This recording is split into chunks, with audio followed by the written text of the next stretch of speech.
Lectura de los 10 principios de la economía. ¿Qué es la economía? El término economía proviene de la palabra griega oikonomos, que significa el que administra un hogar. Este origen tal vez parezca peculiar a primera vista, pero en realidad los hogares y las economías tienen mucho en común.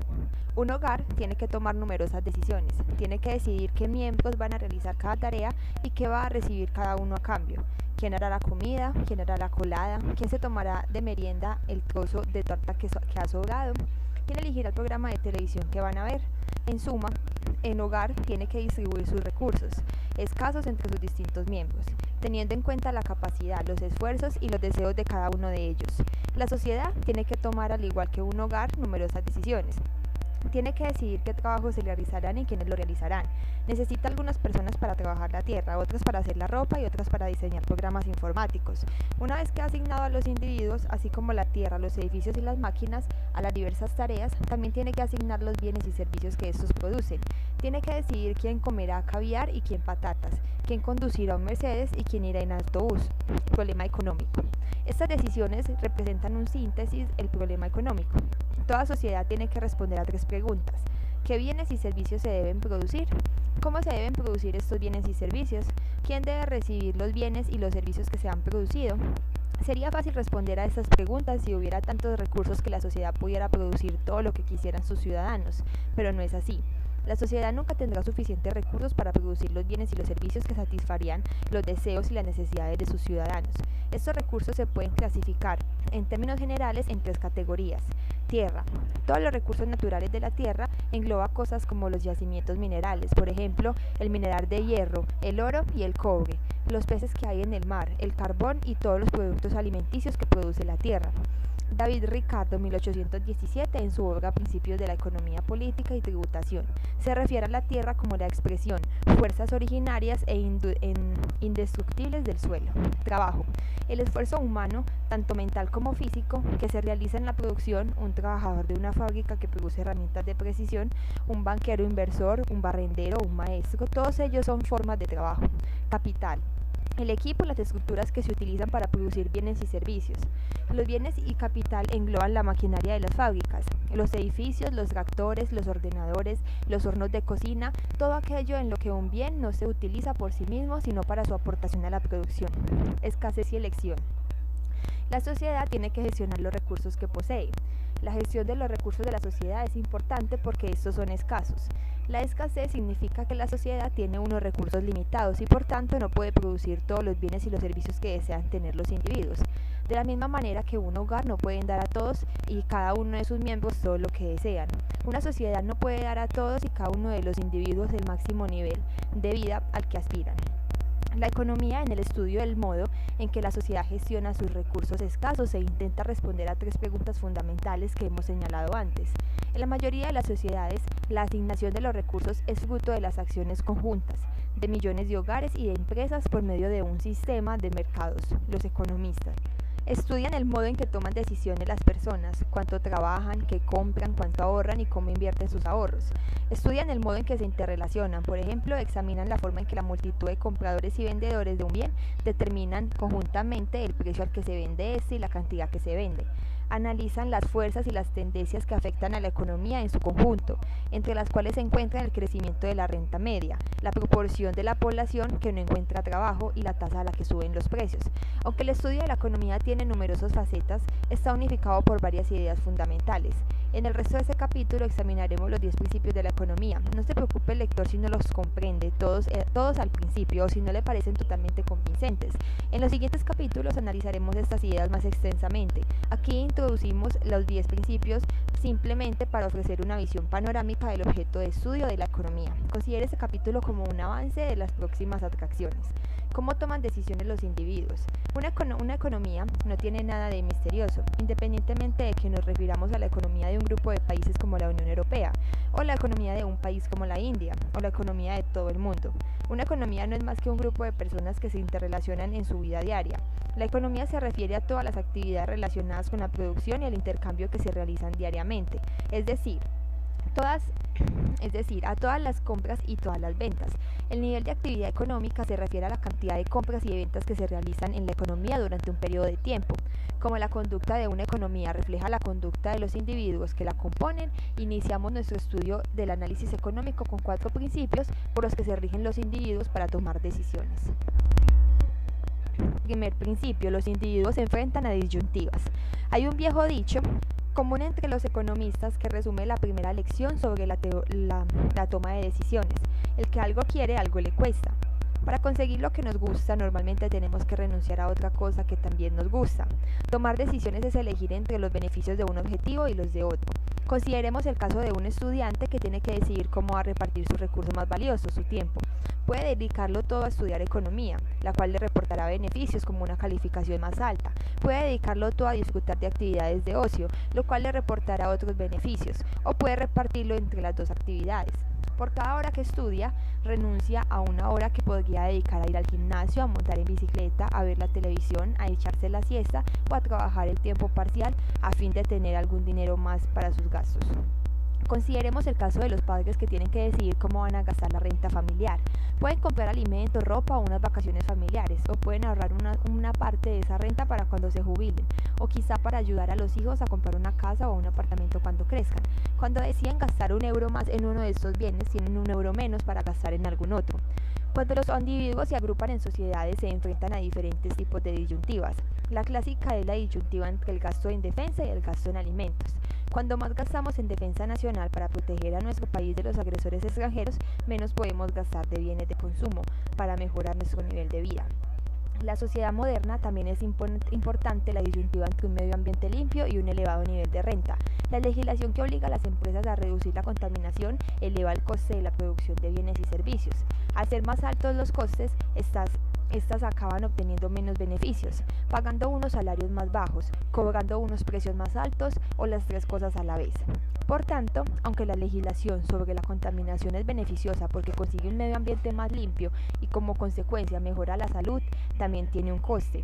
Reduce la renta de los propietarios de las empresas y de sus trabajadores y de sus clientes. La sociedad también se enfrenta a otra disyuntiva entre la eficiencia y la equidad. La eficiencia significa que la sociedad extrae lo máximo posible, dependiendo de cómo se defina eso, de sus recursos escasos. La equidad significa que los beneficios de esos recursos se están distribuyendo equitativamente entre los miembros de la sociedad. En otras palabras, la eficiencia se refiere al tamaño de la tarta económica y la equidad al modo en que se reparte esta. Estos dos objetivos entran a menudo en conflicto cuando se elabora la política económica. Consideremos, por ejemplo, las medidas cuyo objetivo es conseguir una distribución más igualitaria del bienestar económico. Algunas de ellas, como el sistema de seguridad social o el seguro de desempleo, tratan de ayudar a los miembros de las sociedades más necesitadas. Otras, como el impuesto sobre la renta, piden a los que tienen éxito económico que contribuyan más que otros a financiar el gasto público. Aunque estas medidas tienen un beneficio, ya que aumentan la equidad, también tienen un coste, puesto que reducen la eficiencia. Cuando el Estado redistribuye la renta de los ricos en favor de los pobres, reduce la retribución por trabajar arduamente, por lo que los individuos trabajan menos y producen menos bienes y servicios. En otras palabras, cuando el Estado trata de partir la tarta en trozos más iguales, esta disminuye. El reconocimiento de que los individuos se enfrentan a disyuntivas no nos indica por sí solo qué decisiones tomarán o deberían tomar. Un estudiante no debe dejar de estudiar economía simplemente porque así tendrá más tiempo para el ocio. La sociedad no debe dejar de proteger el medio ambiente simplemente porque la legislación que lo regula reduce nuestro nivel de vida material. Los pobres no deben dejarse al lado simplemente porque si se les ayuda se distorsionan los incentivos para trabajar. No obstante, es importante reconocer las disyuntivas que plantea la vida, ya que es probable que los individuos tomen buenas decisiones únicamente si comprenden qué opciones tienen. Segundo principio: el coste de una cosa es aquello a lo que se renuncia para conseguirla. Como los individuos se enfrentan a disyuntivas para tomar decisiones, tienen que comparar los costes y los beneficios de las diferentes opciones posibles. Sin embargo, en muchos casos el coste de una opción no es tan evidente como parece a primera vista. Consideremos, por ejemplo, la decisión de estudiar o no en la universidad. El beneficio es el enriquecimiento intelectual y la mejora de las oportunidades laborales durante toda la vida. Pero ¿cuál es el coste? Para responder a esta pregunta, a lo mejor tenemos la tentación de sumar el dinero que gastamos en matrícula, libros, alojamiento y manutención. Sin embargo, este total no representa realmente aquello a lo que renunciamos para estudiar un año en la universidad. El primer problema de esta respuesta es que incluye algunas cosas que no son realmente costes de estudiar en la universidad. Aunque una persona dejara de dedicarse exclusivamente a estudiar, tendría que dormir en algún sitio y tendría que comer. El alojamiento y la manutención solo forman parte de los costes de estudiar en la universidad, si son más caros en la universidad que en algún otro sitio. De hecho, el coste del alojamiento y la manutención en la universidad podría ser menor que el gasto en alquileres y alimentación que pagaría si viviera por su cuenta. En este caso, el ahorro en alojamiento y manutención es en realidad un beneficio de estudiar en la universidad. El segundo problema de este cálculo de los costes se halla en que no tienen en cuenta el mayor coste de estudiar en la universidad, el tiempo. Cuando una persona dedica un año a asistir a clases, leer libros de texto y hacer trabajos de curso, no puede dedicar ese tiempo a trabajar. Los salarios a los que se renuncian por estar en la universidad constituyen el mayor coste de la educación superior para la mayoría de los estudiantes. El coste de oportunidad de una cosa es aquello a lo que renunciamos para conseguirla. Cuando tomamos una decisión como ir a la universidad, tenemos que ser conscientes de los costes de oportunidad que acompañan a cada una de las opciones posibles. En realidad, normalmente lo somos. Los jugadores universitarios de rugby, baloncesto o golf, que pueden ganar mucho dinero si abandonan los estudios superiores y se dedican al deporte profesional, son muy conscientes de que para ellos el coste de oportunidad de ir a la universidad es muy alto. No es sorprendente que a menudo lleguen a la conclusión de que el beneficio no merece el coste. Tercer principio, las personas racionales piensan en términos marginales. En la vida, raras veces es fácil tomar decisiones y estas normalmente plantean problemas. A la hora de cenar no tenemos que elegir entre ayunar o comer lo más posible, sino entre tomar o no un trozo más de pizza. Cuando se acercan las fechas de los exámenes no tenemos que elegir entre no estudiar nada o estudiar 24 horas al día, sino entre dedicar una hora más a repasar a los apuntes o ver la televisión. Los economistas utilizan el término cambios marginales para describir los pequeños ajustes adicionales que se realizan en un plan que ya existía. Tenga presente el lector que margen significa borde, por lo que los cambios marginales son los ajustes que realizamos en los bordes de lo que hacemos. En muchas situaciones tomamos las mejores decisiones pensando en términos marginales. Supongamos, por ejemplo, que estamos considerando la posibilidad de estudiar un máster una vez terminados los estudios de grado. Para tomar esta decisión tenemos que saber cuáles son los beneficios adicionales de un año más de estudios, unos salarios más altos durante toda la vida y el mero placer de aprender, y los costes adicionales en los que incurriríamos otro año más de tasas universitarias y otro año más de salarios que dejamos de ganar. Comparando estos beneficios marginales y estos costes marginales podemos saber si merece la pena seguir estudiando un año más. Los individuos y las empresas toman mejores decisiones pensando en términos marginales. Una persona racional emprende una acción si y solo si el beneficio marginal de esta acción es mayor que el coste marginal. Cuarto principio, los individuos responden a los incentivos. Como los individuos toman decisiones comparando los costes y los beneficios, su comportamiento puede cambiar cuando cambian los costes o los beneficios. Es decir, los individuos responden a los incentivos. Por ejemplo, cuando sube el precio de las manzanas, la gente decide comer más peras y menos manzanas, porque el coste de comprar manzanas es mayor. Al mismo tiempo, los cultivadores de manzanas deciden contratar más trabajadores y cosechar más manzanas, ya que el beneficio de vender manzanas también es mayor. Como veremos, el efecto que produce el precio en la conducta de los compradores y los vendedores en un mercado, en este caso en el mercado de manzanas, es crucial para comprender cómo funciona la economía. Los poderes públicos nunca deben olvidar los incentivos, ya que muchas de las medidas que toman alteran los costes y los beneficios a los que se enfrentan los individuos y por tanto su conducta. Por ejemplo, un impuesto sobre la gasolina anima a la gente a utilizar automóviles más pequeños que consuman menos gasolina. También la anima a utilizar el transporte público en lugar del automóvil o a vivir más cerca del centro de trabajo. Cuando los poderes públicos no tienen en cuenta cómo afectan sus medidas a los incentivos, a menudo acaban obteniendo unos resultados que no pretendían. Por ejemplo, en el Reino Unido existía una desgravación fiscal para dar a los propietarios de locales comerciales que no estaban utilizándose un incentivo para que les encontraran nuevos usos o nuevos dueños. El gobierno decidió suprimir la desgravación fiscal y dio a entender que así ahora los propietarios de los locales tendrían un incentivo para volver a utilizarlos lo antes posible con el fin de no perder la desgravación. Desgraciadamente, cuando entró en vigor la nueva medida, la economía se encontraba sumida en una grave recesión. No era fácil para los dueños de locales encontrar nuevos arrendatarios y no digamos conseguir que se crearan nuevas empresas en esas propiedades vacías. Algunas pensaron que era más barato demoler sus locales que tener que pagar un impuesto por ellos. ¿Es este el resultado que quería el gobierno? Casi seguro que no. Este es un ejemplo del principio general según el cual los individuos responden a los incentivos. Muchos de los incentivos que estudian los economistas son sencillos y otros son más complejos. A nadie le sorprende, por ejemplo, que la gente utilice un automóvil más pequeño cuando los impuestos sobre la gasolina y por tanto sus precios son relativamente altos. Sin embargo, como pone de manifiesto el ejemplo de la supresión de las desgravaciones fiscales por los locales comerciales vacíos, las medidas que toman los gobiernos pueden producir unos efectos que no son obvios de antemano. Cuando se analiza una medida, hay que tener en cuenta no solo los efectos directos, sino también los efectos indirectos que actúan a través de los incentivos. Si la medida altera los incentivos, alterará la conducta de los individuos. ¿Cómo interactúan los individuos? Los 4 primeros principios analizados se refieren al modo en que tomamos decisiones. Muchas de las decisiones que tomamos a lo largo de nuestra vida nos afectan no solo a nosotros, sino también a otras personas. Los 3 principios siguientes se refieren a la forma en que interactuamos. Quinto principio, el comercio puede mejorar el bienestar de todo el mundo. Estados Unidos y China son competidores de Europa en la economía mundial. Esto es cierto en algunos aspectos, pues las empresas estadounidenses y las chinas producen mucho de los mismos bienes que producen las empresas europeas. Las fabricantes de juguetes compiten por los mismos clientes en el mercado de juguetes. Los cultivadores de fruta compiten por los mismos clientes en el mercado de fruta. Sin embargo, es fácil cometer un error cuando se piensa en la competencia entre los países.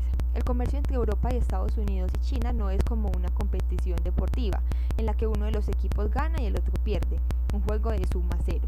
En realidad, ocurre lo contrario. El comercio entre dos economías puede mejorar el bienestar de las dos. Para ver por qué, observemos cómo afecta el comercio a nuestra familia. Cuando un miembro de nuestra familia busca trabajo, compite con los miembros de otras que están buscando trabajo. Las familias también compiten entre sí cuando van de compras, ya que cada una quiere comprar los mejores bienes al precio más bajo posible. Por tanto, cada una de las familias de la economía compite en cierto sentido con todas las demás.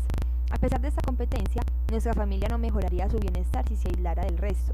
Si se aislara, tendría que cultivar sus propios alimentos, hacerse su propia ropa y construirse su propia casa. Es evidente que gana mucho si aprovecha la posibilidad de comerciar con otras. El comercio permite a cada persona especializarse en las actividades que mejor realiza, ya sea cultivar el campo, coser o construir viviendas. Comerciando con otras personas, puede comprar una variedad mayor de bienes y de servicios con un coste más bajo.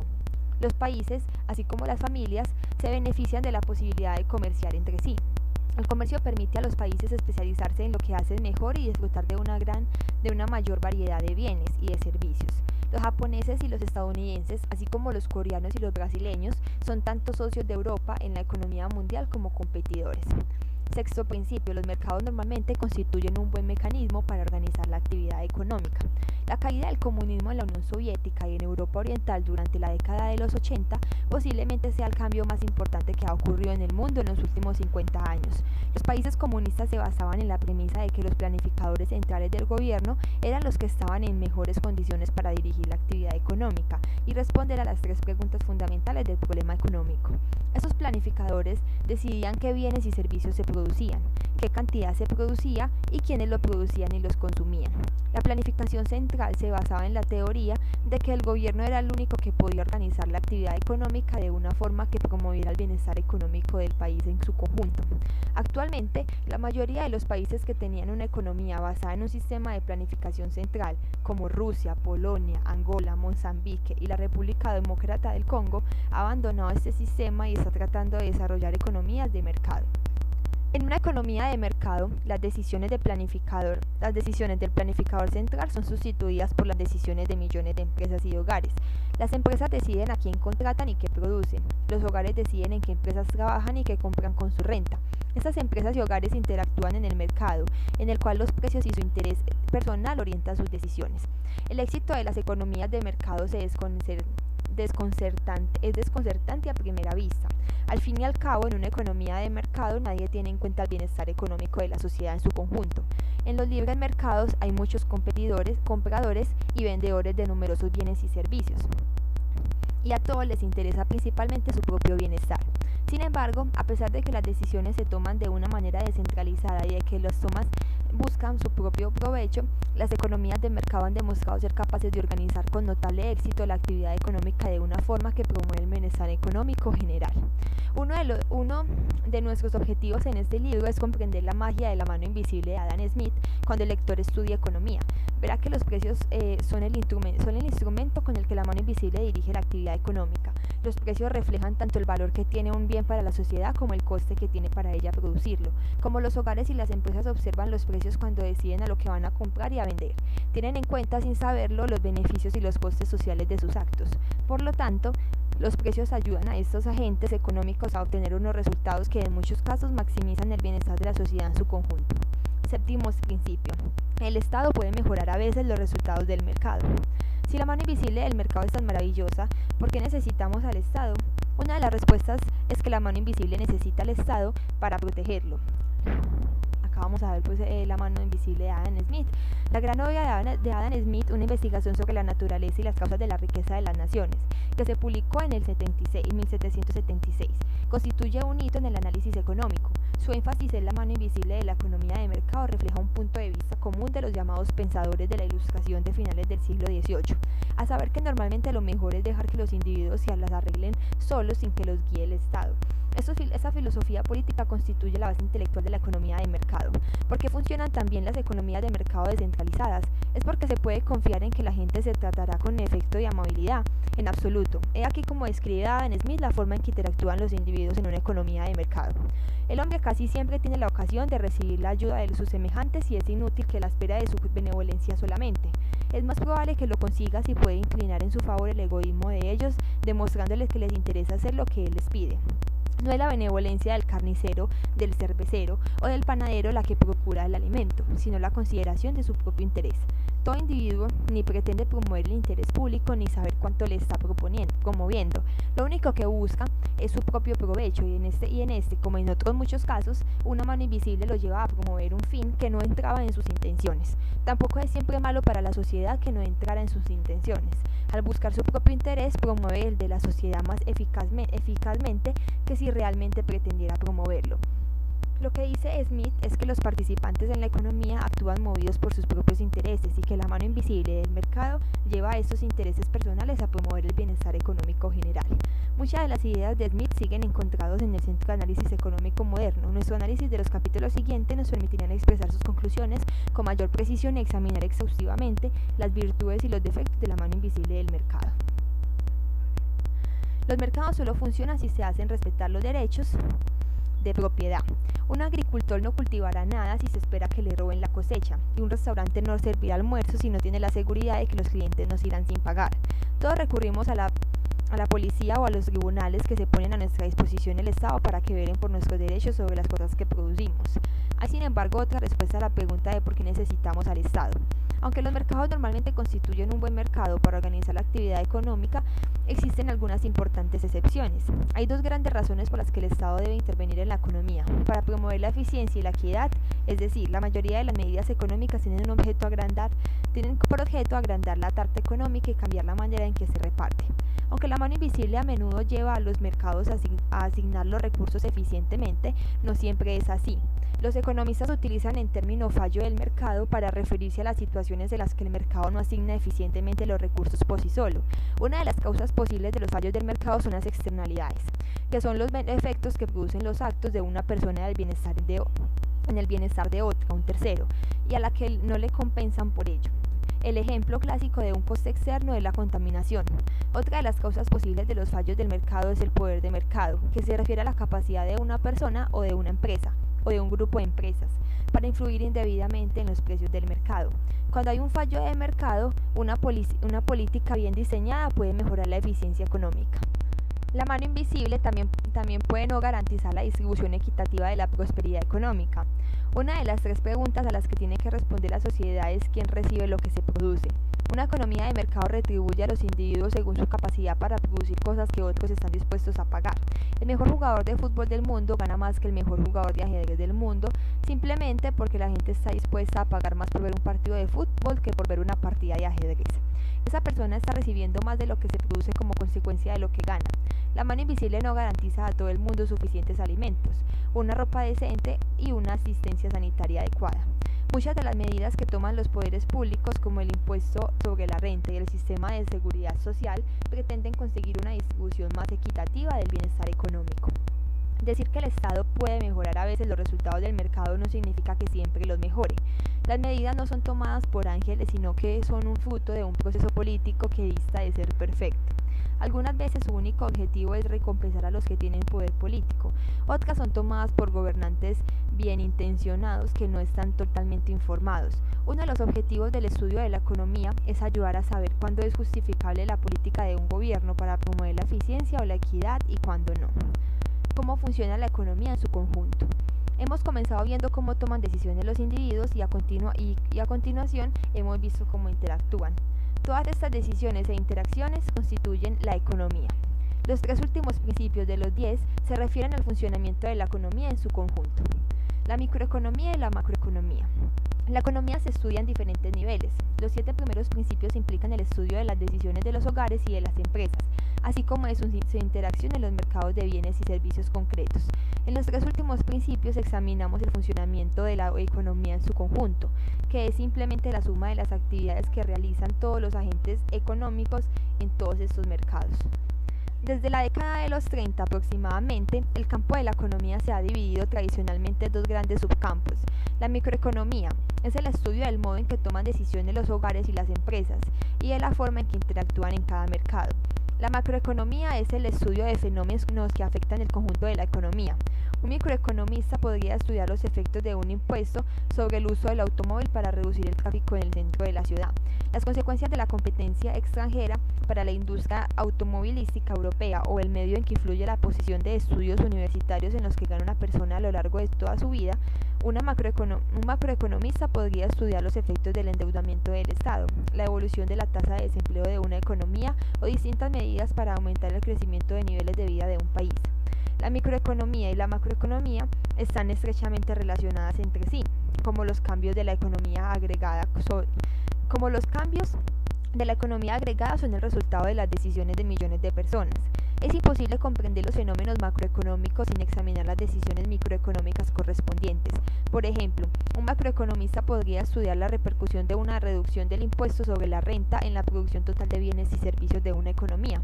Para analizar esta cuestión tendría que preguntarse cómo afecta la reducción del impuesto a las decisiones de los hogares sobre su cantidad de gasto en bienes y servicios. A pesar de la relación inherente entre la microeconomía y la macroeconomía, los 2 campos son distintos. La economía tal vez parezca lógico comenzar por la unidad más pequeña. Sin embargo, esa manera de proceder no es ni necesaria ni siempre la mejor. Como la microeconomía y la macroeconomía abordan cuestiones diferentes, a veces adoptan enfoques muy distintos y se suelen enseñar en cursos separados. Un concepto fundamental de macroeconomía es el crecimiento económico, que es el aumento porcentual del número de bienes y servicios producidos en una economía durante un periodo de tiempo y que normalmente se expresa trimestral o anualmente. La tabla 1.1 muestra el Producto Interior Bruto per cápita de la población de algunos países expresado en dólares. Está claro que en muchas de las economías avanzadas la renta per cápita es relativamente alta. En Noruega es del 98,102 dólares, cifra envidiable, en los Países Bajos de 50,087 dólares y en Alemania de 43,689 dólares. Acá vemos pues la tabla 1.1. Si nos alejamos de las prósperas economías de Europa Occidental, comenzamos a observar la existencia de unas diferencias de renta y de niveles de vida en todo el mundo que son bastante asombrosas. Por ejemplo, en Yemen la renta media es de 1,361 dólares y en Afganistán solo representa algo más de un 0.5% de la renta per cápita de Noruega. Como cabría esperar, esta enorme diferencia de renta media se refleja en algunos otros indicadores de la calidad de vida y del nivel de vida. Los ciudadanos de los países de renta alta tienen mejor nutrición, mejor asistencia sanitaria y mayor esperanza de vida que los ciudadanos de los países de renta baja, así como más televisores, más artilugios y más automóviles.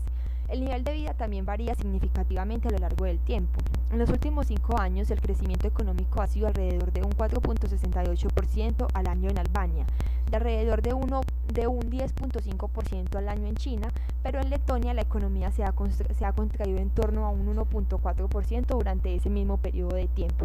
¿A qué se deben estas grandes diferencias entre los niveles de vida de los distintos países y de las distintas épocas? La respuesta es sorprendentemente sencilla.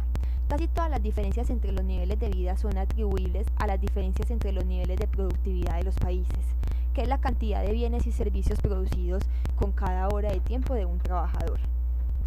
En los países en los que los trabajadores pueden producir una gran cantidad de bienes y servicios por unidad de tiempo, la mayoría de las personas disfruta de un elevado nivel de vida.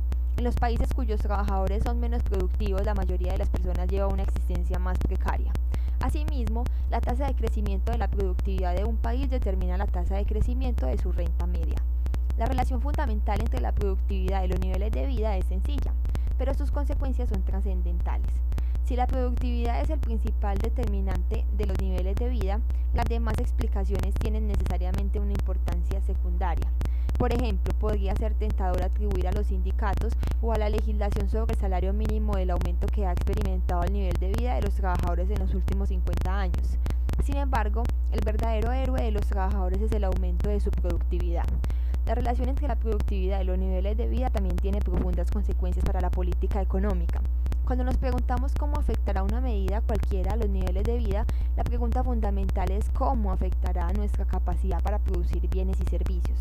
Para elevar los niveles de vida, los responsables de la política económica tienen que incrementar la productividad asegurándose de que los trabajadores posean un buen nivel de estudios, disponen de las herramientas necesarias para producir bienes y servicios y tienen acceso a la mejor tecnología existente. Noveno principio. Los precios suben cuando el gobierno imprime demasiado dinero. En Zimbabue, la inflación en marzo del 2007 de 2.000%. Eso significaba que un bien cuyo precio era el equivalente de $2.99 zimbabuenses, en marzo del 2006 valía 65.78 solo 12 meses más tarde. En febrero de 2008 una inflación era, según las estimaciones, de 165.000%. 5 meses más tarde era de 2.200.000%. En julio de 2008 el gobierno emitió un billete de 100.000 millones. En ese momento, con él solo se podía comprar una barra de pan. Según las estimaciones de la inflación existente en Zimbabue, en julio de 2008 la tasa de crecimiento de los precios era de 231.000 millones por ciento. En enero de 2009 el gobierno emitió billetes de 10, 20, 50 y 100 billones. 100 billones es 100 seguido de 12 ceros. Este episodio es uno de los ejemplos más espectaculares de inflación de la historia, una subida de nivel general de precios de la economía. La inflación alta es un problema porque imponen algunos costes a la sociedad. Mantenerla en un bajo nivel es un objetivo de los responsables de la política económica de todo el mundo. ¿A qué se debe la inflación? En casi todos los casos en los que es alta o persistente, resulta que el culpable es el mismo, el crecimiento de la cantidad de dinero. Cuando un gobierno crea grandes cantidades de dinero, su valor disminuye. Como hemos señalado antes, el gobierno zimbabuense estaba emitiendo billetes de denominaciones cada vez mayores. Generalmente, se acepta que existe una relación entre el crecimiento de la cantidad de dinero y la tasa de crecimiento de los precios. Décimo principio. La sociedad se enfrenta a una disyuntiva a corto plazo entre la inflación y el desempleo. Cuando el gobierno aumenta la cantidad de dinero que hay en la economía, uno de los resultados es la inflación. Otro, al menos a corto plazo, es la disminución del nivel de desempleo. La curva que muestra esta disyuntiva a corto plazo entre la inflación y el desempleo se denomina curva de Phillips, en honor al economista que primero la examinó cuando trabajaba en London School of Economics. La curva de Phillips sigue siendo un tema controvertido para los economistas, pero actualmente la mayoría acepta la idea de que la sociedad se enfrenta a una disyuntiva a corto plazo entre la inflación y el desempleo. Esto significa sencillamente que en un periodo de 1 o 2 años, muchas medidas económicas influyen en la inflación y en el desempleo en sentido contrario. Las autoridades económicas se enfrentan a esta disyuntiva independientemente de que los niveles de inflación y de desempleo comiencen siendo altos, comiencen siendo bajos o se encuentren en una situación intermedia. La disyuntiva entre la inflación y el desempleo solo es temporal, pero puede durar varios años. Por tanto, la curva de Phillips es fundamental para comprender mucho de lo que ocurre en la economía. En particular, es importante para comprender el ciclo económico, que son las fluctuaciones irregulares y en gran medida impredecibles de la actividad económica, medidas por el número de personas ocupadas o por la producción de bienes y servicios. Los responsables de la política económica pueden explotar esta disyuntiva a corto plazo entre la inflación y el desempleo utilizando diversos instrumentos. Alterando la cantidad que gasta el Estado, la cantidad que recauda en impuestos y la cantidad de dinero que imprime pueden influir en la combinación de inflación y de desempleo que experimenta la economía. Como estos instrumentos de la política monetaria y fiscal pueden ser muy poderosos, el modo en que se deben utilizar para controlar la economía en caso de que deban utilizarse es objetivo de continuos debates. Conclusiones. Ahora ya tiene el lector alguna idea de qué es la economía. En los capítulos siguientes expondremos muchas ideas específicas sobre los individuos, los mercados y las economías. Para denominarlas será necesario esforzarse algo, pero no es una tarea ardua. El campo de la economía se basa en unas cuantas ideas básicas que se pueden aplicar en muchas situaciones diferentes. A lo largo de este libro volveremos a referirnos a los 10 principios de la economía destacados en este capítulo y resumidos en la tabla 1.2 que se puede considerar que son los elementos básicos para estudiar la materia. El lector deberá tenerlos presente. Incluso el análisis económico más sofisticado se realiza utilizando los 10 principios aquí presentados. Bueno, los 10 principios de la economía, cómo toman decisiones los individuos. El primero, los individuos se enfrentan a disyuntivas. El segundo, el coste de una cosa es aquello a lo que tenemos que renunciar para conseguirla. El tercero, las personas racionales piensan en términos marginales. Y el cuarto, los individuos responden a los incentivos. ¿Cómo interactúan los individuos? El quinto, el comercio puede mejorar el bienestar de todo el mundo. El sexto, los mercados normalmente constituyen un buen mecanismo para organizar la actividad económica. El séptimo, el Estado puede mejorar a veces los resultados del mercado. Y en cómo funciona la economía en su conjunto tenemos el octavo, el nivel de vida de un país depende de su capacidad para producir bienes y servicios. Los precios suben cuando el gobierno imprime demasiado dinero y la sociedad se enfrenta en una disyuntiva a corto plazo entre la inflación y el desempleo.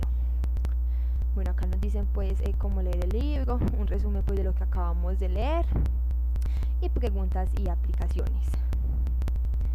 Bueno, ahora vamos a hablar pues de la relación que tienen las páginas 8 a la 11 del primer libro, la 57-1 del también el primer libro y la 7-17 del tercer libro. Bueno, entonces para mí la relación pues que tienen estos fragmentos se refieren a la parte del dinero, las fluctuaciones y la oferta y la demanda pues que existe en la economía. Por ejemplo, los primeros fragmentos del 8 al 11 nos hablan del tema de la mano invisible de Smith, que es pues la referencia de la manera en que una economía de mercado utiliza el poder del interés propio para el bien de la sociedad, pero como nos decía Smith, es una mano invisible entre comillas, porque la gente pues digamos que no se da cuenta que por medio de su interés propio está ayudando pues a la gente. Ahí nos ponían el ejemplo de los carniceros, de pues cualquier vendedor que actúa obviamente y tiene su negocio pues por mérito propio, por interés propio, pero también está ayudando pues a la sociedad en el sentido de que pues por ejemplo en el sentido del carnicero pues la gente tiene donde conseguir el alimento y entonces eso es como un mano a mano pues que se pueden dar, digámoslo así. También nos habla de las fluctuaciones, que son todas las subidas y bajadas pues que existen en la economía, cuando ya pues se sube de precio, se baja de precio. Cuando hablamos de subidas se refieren a expansiones y cuando hablamos de bajadas se refieren a recesiones. También tocan el tema del fallo del mercado, que acá pues como nos decía pues en el libro que acabamos de leer, es la búsqueda del interés propio empeora las situaciones. También pues nos decía una frase que también pues me parece muy importante, la cual nos dice que la economía no es el cuerpo de la verdad concreta, sino el instrumento para descubrir la verdad concreta. También nos hablan pues de las decisiones sobre el cuánto, que es una decisión en el margen, como nos decía pues como los cambios que se hacen en los bordes de las decisiones que ya teníamos planteadas. Y también nos tocan el tema del análisis del coste-beneficio, que pues por decirlo así que toda acción trae su reacción, entonces siempre estamos pues como en esa sube y baja de decisiones que tenemos que tomar para poder realizar alguna actividad. Bueno, también en el 57-61, en esos fragmentos, nos tocan el tema de la oferta y la demanda, pues que es un tema muy importante en aspectos de la economía. Nos hablan pues que la oferta y la demanda es como el modelo de competencia perfecta pues que pueden existir entre las personas. Ahí nos tocaban pues el tema de los partidos de fútbol, por ejemplo, que nos decían pues que la parte de los revendedores, que son pues quienes ofrecen las boletas para entrar al partido, y los aficionados pues que son quienes las compran, ellos constituyen un mercado y que existe un mercado concreto cuando hay competitividad. Entonces ahí nos decían que cuando ya en el partido pues de fútbol también ese mismo día se iba a ofrecer un concierto, entonces la gente pues ya tenía que empezar a decidir si iba al partido o iba al concierto, pero entonces ya llegaban los del partido y decían que iba a ser el último juego del jugador estrella pues del equipo, entonces ya la gente estaba hasta dispuesta a pagar a veces hasta $300 por ir a un partido. Mientras que entonces en el concierto ofrecían que las boletas iban a estar a mitad de precio, entonces ya mucha gente se motivaba más por ir al concierto porque iba pues a pagar menos y también iba a ser un acto pues divertido. También nos hablaban pues del modelo de los 5 conceptos básicos, nos tocaban pues el tema de la curva de la demanda, que siempre nos decían pues que suele tener como una pendiente negativa y nos decía pues que a precios mayores habrá menos personas dispuestas a comprar el bien o el servicio, y a precios más bajos un mayor número de personas estará dispuesto a comprar ese bien. Entonces nos decían pues que era como el plan de la demanda, que el plan de la demanda pues es como una tabla donde uno puede comparar pues los precios que ha tenido digamos cierto artículo y poder ver como el avance de pues si ha tenido pues una subida o una bajada. Y también pues nos hablaban de los desplazamientos que tiene pues esta curva cuando hay un incremento o hay una disminución. También nos hablaban de la curva de la oferta, el conjunto de factores que produce un desplazamiento de la curva de oferta y el conjunto de factores que produce un efecto de la curva de demanda, el precio de equilibrio, las variaciones de precio provocadas por desplazamientos simultáneos de las curvas de oferta y de demanda. Y ya en el fragmento 7.17 nos hablaban pues de la importancia que tiene el dinero en la economía moderna. Entonces nos decían pues que el dinero como tal no es la riqueza, sino que se le llama pues como una riqueza funcional.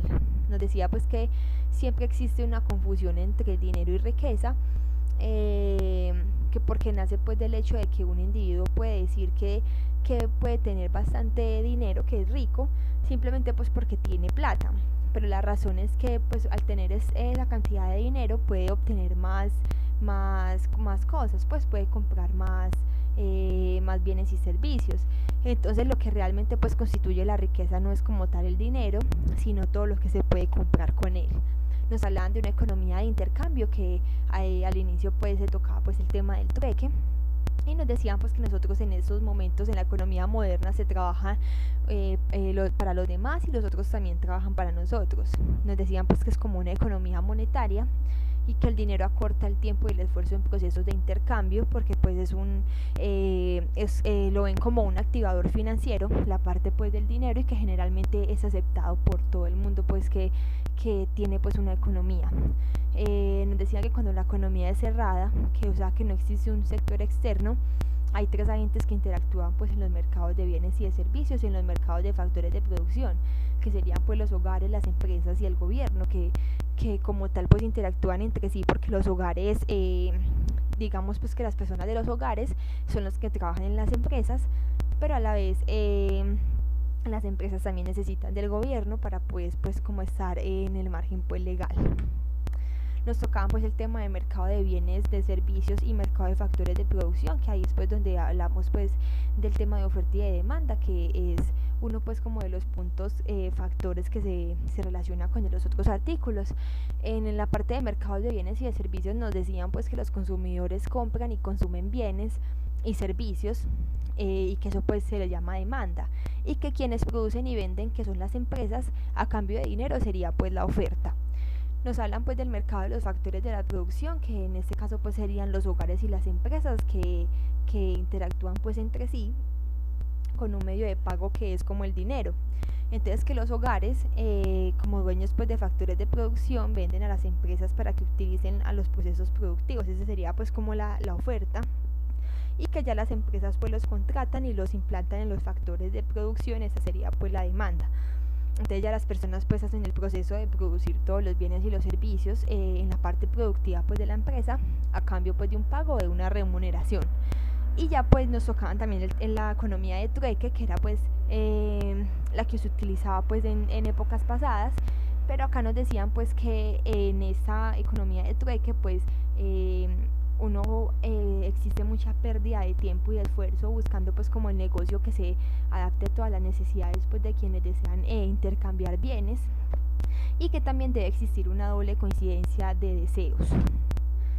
Ya nos hablaban también de la ventaja de tener una economía monetaria sobre una economía de trueque, que serían pues evitar el requerimiento de una doble coincidencia de necesidades, permitir la contabilización separada de la venta de un bien o de compra de otro, y que hace posible la especialización del trabajo y la producción a gran escala. Nos hablaban pues también de las funciones del dinero, que es como un método de pago, de cambio, pues que es aceptado por todo el mundo, por lo cual pues facilita el proceso pues de intercambio y aumenta pues la libertad de selección que tienen las personas pues al elegir comprar un bien o un servicio. Y nos decían pues también que el dinero tiene un valor cuando los usuarios lo aceptan para la compra y venta de bienes y de servicios, y también nos hablaban del patrón de pagos diferidos. Acá nos decían pues que el dinero también permite que su valor presente sea proyectado pues al futuro. Ahí nos decían, por ejemplo, que las deudas hacen parte pues como de esos pagos diferidos, porque uno adquiere una deuda y está pues obteniendo dinero en presente, pero también lo tiene que proyectar a un futuro. Entonces nos decían que cuando existe un aumento de precios, eso va a ser pues igual a una disminución del valor del dinero, porque va a existir pues el tema de la inflación. Nos hablaban de la unidad de cuenta de valor, que nos decían pues que los precios señalan las condiciones en que los bienes y los servicios se pueden adquirir. Entonces las personas pues siempre se fijan mucho en los precios, y que esto puede traer dos consecuencias. La primera, la unidad común de valor permite una inmediata comparación del precio de un bien con el de los otros, y la segunda consecuencia es que el valor del dinero debe expresarse en términos de la cantidad de bienes cambiados por una unidad de de dinero. Si se puede expresar el valor de los bienes en dinero, también se puede expresar el valor de los dineros en bienes. Y ya nos hablaban por último pues que la economía compleja no podría existir sin el uso del dinero como unidad de cuenta. El valor de cada uno de los productos de la economía se expresa en términos de una unidad monetaria que se denomina precio del bien o de servicio. Y para poder servir como unidad de cuenta, el valor del dinero debe mantenerse razonablemente estable. Su valor depende de lo que con él se pueda comprar. Así como los precios están sujetos a fluctuaciones, que son pues las subidas y bajadas que tiene pues la economía, el dinero también lo está. Y los cambios en el valor del dinero reflejan los cambios en el precio promedio de una gran cantidad de artículos.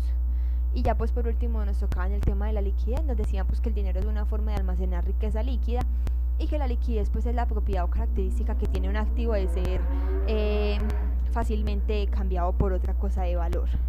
Y pues ya sería todo. Esa sería pues la relación que existen entre esos tres fragmentos, que sería pues la parte del dinero, porque el dinero pues siempre se va a necesitar para todo. Cuando hablamos pues de temas de economía, siempre es un tema que se debe tocar. La oferta y la demanda, que veíamos pues que hablaban pues de la oferta y demanda en dos fragmentos, y también la parte de las fluctuaciones, que hablaban pues en el primer fragmento y en el último, que es como también la parte pues que se relacionan. Y ya sería todo. Muchas gracias y feliz noche.